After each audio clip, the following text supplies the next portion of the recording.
ചേട്ടന്റെ രക്തസാക്ഷി ദിനത്തിന്റെ അന്ന് നമ്മുടെ മുതിർന്ന നേതാവ് നമ്പ്യാർ സാറിന്റെ സാന്നിധ്യത്തിൽ രണ്ടുപേരുടെയും വിവാഹം നടക്കുന്നതാണ്.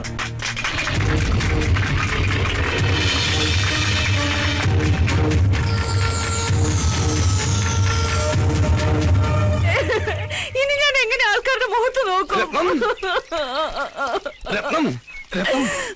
എന്താ സംഭവിച്ചത്?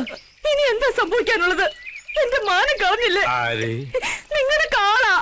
കാളയുടെ ഒരു യോഗ, കാളയോഗം അവൻ ഉപദ്രവിച്ചു. ഇനി ഞാൻ എന്തിനു ജീവിക്കണം? ഇത്രയും കാലം കാത്തു സൂക്ഷിച്ച മാനം ഒരു നിമിഷം കൊണ്ട് പോയില്ലേ? അത് പിന്നെയും പോയാ? കണ്ടില്ലേ നാശം? ഇപ്പോഴും അവിടെ നിന്ന് സ്വീകരിക്കുക.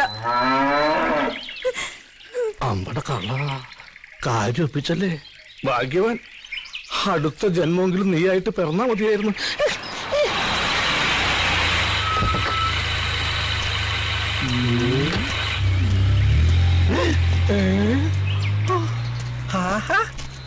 നീ ചത്തില്ല അല്ലേ? സാറ് ചാവാത്ത സ്ഥിതിക്ക് നമ്മൾ അതും കൊണ്ട് നടക്കണോ? കൊടുത്തേക്ക് കൊടുത്തേക്ക്.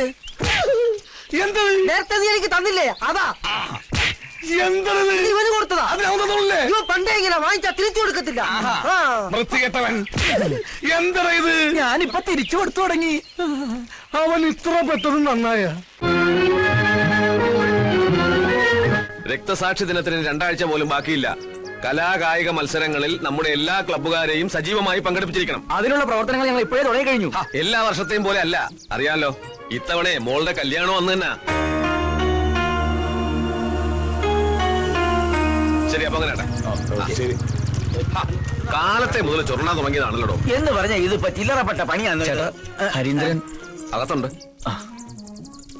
അല്ല ജോസേട്ടാ, ഇങ്ങനെ അതെ, എന്തു തന്നെയായാലും കല്യാണത്തിന്റെ അന്ന് കേരളത്തിലെ എല്ലാ ജയിലുകളിലും നമ്മുടെ പാർട്ടിക്കാർക്ക് ഗംഭീരമായിട്ടൊരു സംഖ്യ കൊടുക്കണം. അല്ല, കല്യാണം കഴിഞ്ഞാലും നമ്മുടെ മണവാളം പൊറുക്കേണ്ടത് അവിടെയാണല്ലോ.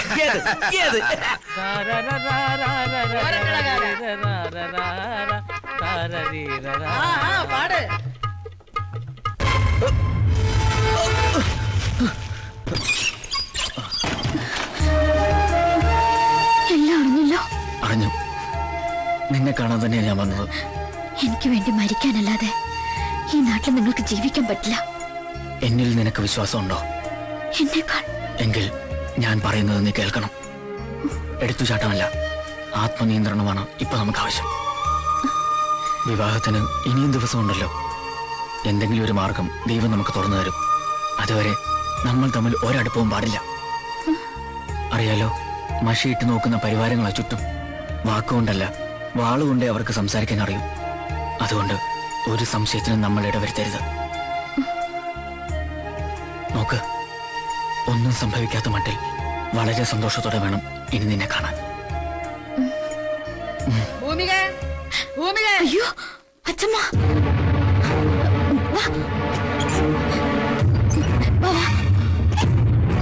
ഇതൊഴിപ്പിക്കോ.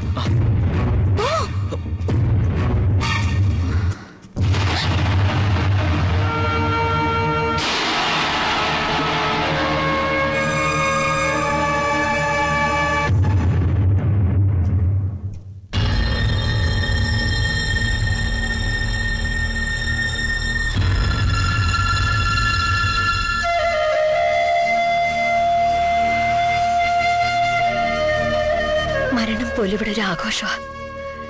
ഒരിക്കലും എന്റെ മോൾക്ക് ഈ അമ്മയുടെ ഗതി ഉണ്ടാവരുത്. നീ എടുത്ത തീരുമാനം ശരിയാ. ജീവിതകാലം മുഴുവൻ നെഞ്ചിൽ തേയും പേര് ജീവിക്കുന്നതിലും ഭേദം മനസ്സാൽ ഇഷ്ടപ്പെട്ടവന്റെ കൂടെ പൊറുക്കുന്നതാ.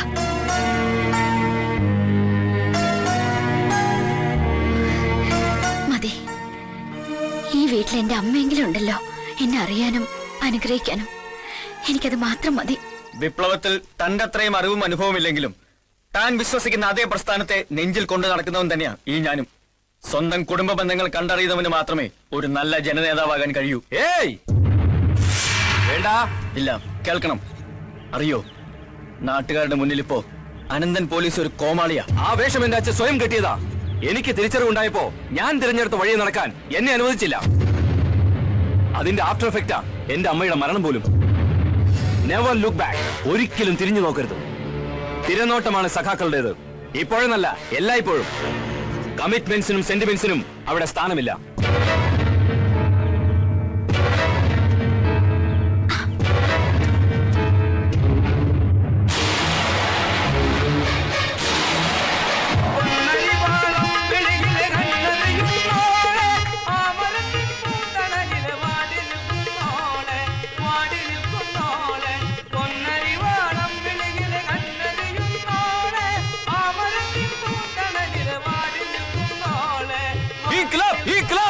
അവനെ പാർട്ടിയിൽ ഫ്ലാറ്റാക്കി ഫ്ലാറ്റിലിരുത്തിയാൽ ഞാൻ തിരുവനന്തപുരം മുതൽ കണ്ണൂർ വരെയുള്ള 12 ബാറുകളിൽ പറയെടുത്ത് പോകാമെന്ന് പറശ്ശിനിക്കടവ് മുത്തപ്പനോട് ഞാൻ നേർന്നിട്ടുണ്ട്.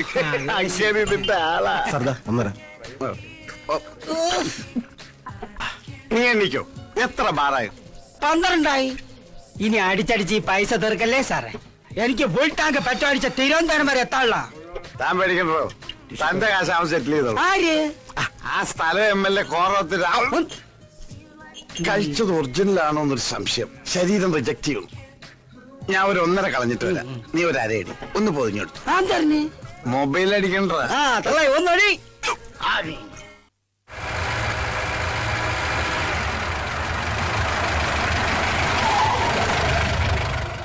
തള്ളേ അടിച്ച് കൊഞ്ചായി കിടക്കണ് സാറേ. MLA വീടെത്തിയെന്ന് സാറേ. ഏത് പറ?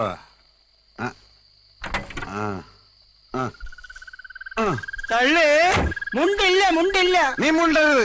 4550 രൂപയിൽ നിന്റെ കാശ് ഞാൻ മുണ്ടിക്കോളാം. സാറേ അണ്ടറില്ല. ഈ മുണ്ടെടുത്തോണ്ടോണം. ഇതാ. ഓ എനിക്ക് വയ്യല്ല തള്ളേ. ആരെങ്കിലും ആകട്ടെ, കള്ളിമുണ്ടെങ്കിൽ കള്ളിമുണ്ട്.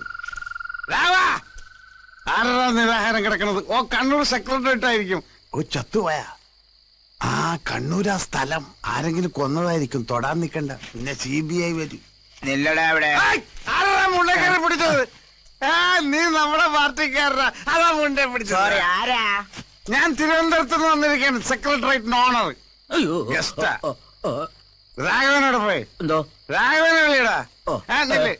ആദ്യം 4550 രൂപ എടുത്ത് കാർ സെറ്റിൽ ചെയ്യും. അത് കഴിഞ്ഞിട്ട് ഫുഡ് എടുത്ത് മട്ടേ നീ വണ്ടി തിരിച്ചിട്ട് കാശി പോരും. അച്ഛമോ എന്താടാ? അതെ, സെക്രട്ടേറിയറ്റിൽ നിന്ന് ഒരു ഗസ്റ്റ് വന്നിട്ടുണ്ട്. പെട്ടെന്നൊരു 4550 രൂപ എടുക്കണം. ആരോടോ? ഒരു ഗസ്റ്റേ. ഞാൻ ആ കാറൊന്ന് സെറ്റിൽ ചെയ്തിട്ട് വരാം. ഗസ്റ്റോ? തിരുവനന്തപുരത്ത് നിന്ന് ആരോ വന്നു. പൈസ വിടി. ഇയാളിത് എവിടെ പോയി? ഇവിടെ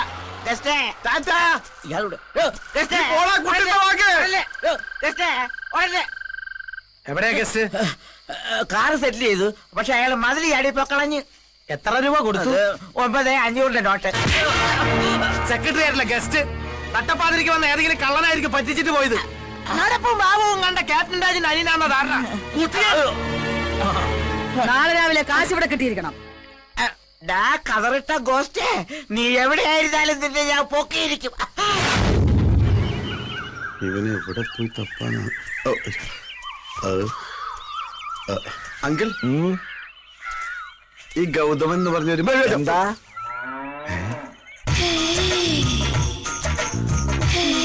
കണി കൊള്ളാം.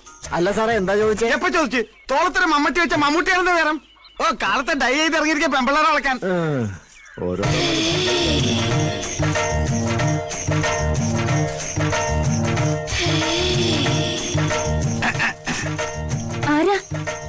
വേണ്ട, മറക്കണമെന്നില്ല. തിരുവനന്തപുരം സെക്രട്ടേറിയറ്റ് എന്ന് കേട്ടിട്ടുണ്ടോ? അതിന്റെ ഓണറാ. അപ്പൊ മന്ത്രിമാരോ? അത് ഞാൻ വാടകയ്ക്ക് കൊടുത്തിരിക്കും. അവരിന്ന് വരെ നാളെ പോവും. ഒരു കാര്യം അറിയാനാ, ഹസ്ബൻഡിനൊന്ന് വിളിക്കാമോ? ഹസ്ബൻഡ് ഇവിടെ ഇല്ല. എനിക്ക് വൈഫും ഇല്ല. അച്ഛനോ? അച്ഛൻ മരിച്ചു. ഓ, എന്റെ ആങ്ങളും ആരോ? ആരുമില്ല, ഞാൻ ഒറ്റയ്ക്കാ. ഞാനും. എന്താ നാള്? മകം. മകം എന്ന് പറയുമ്പോ മകം പെറ്റ മങ്ക. സൂര്യൻ, കതിരവൻ, ആദിത്യൻ. കുഴപ്പമില്ല, 3ൽ 10 വരുത്ത. ഓക്കെ, കട്ടില് പണിയാൻ തൊട്ടില് റെഡി. എന്ത് ചെയ്യുന്നു? ചിട്ടിയാ. അതാ ഷേപ്പ് കണ്ടപ്പോഴേ തോന്നി.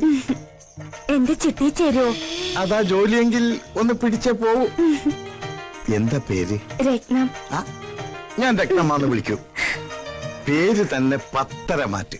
പേര് പോലെ തന്നെ കണ്ട ആളൊരു ബോംബാ. കളിയാക്കാതെ. ബോംബൊന്നുമല്ല, അത്രയ്ക്കൊന്നുമില്ല. പിന്നെ വെടിയാ? വെടിവെച്ചാൻ കോവിലിൽ എവിടെയോ വെച്ച് കണ്ടതുപോലൊരു ഓർമ്മ എനിക്കുണ്ട്.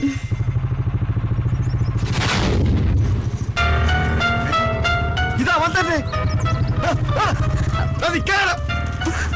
എടാ ഗൗതമ, അവിടെ നിൽക്കാൻ. അമ്പിയണ്ണൻ. അതേടാ, അമ്പി തന്നെ. നിന്നെ പൊക്കാൻ അറിയാൻ വന്നത്. സമയത്തിന് നിന്നെ കിട്ടിയില്ലെങ്കിൽ ഡെഡ് ബോഡി കൂടെ നാട്ടിൽ ഞാൻ പോകും. എന്റെ ഈശ്വര, ഞങ്ങളുടെ കൊച്ചു ഡോക്ടർ കൊല്ലാൻ വന്നതാ. അയ്യോ എന്തുവാടി ഇതൊക്കെ? രക്ഷിക്ക്. അതിനെന്താ തലകുത്തി നിൽക്കുന്നേ? നേരെ ഒന്ന് സംസാരിക്കും. അയ്യോ ഒന്ന് വേഗം ചെന്ന് രക്ഷിക്ക്. തലകുത്തി നിൽക്കുന്നത് ചേട്ടനാ.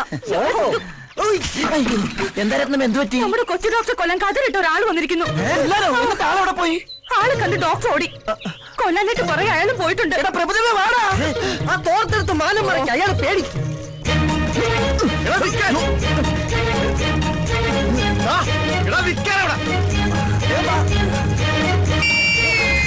സുശീല ഉടുത്തത് പോയടാ. എടാ ഒരു തുണി ഇട്ട് താടാ. അങ്ങനെ ഇപ്പൊ കാണണ്ട. എടാ ഏതെങ്കിലും തുണി എടുത്തിട്ടാ വിളിച്ചോ.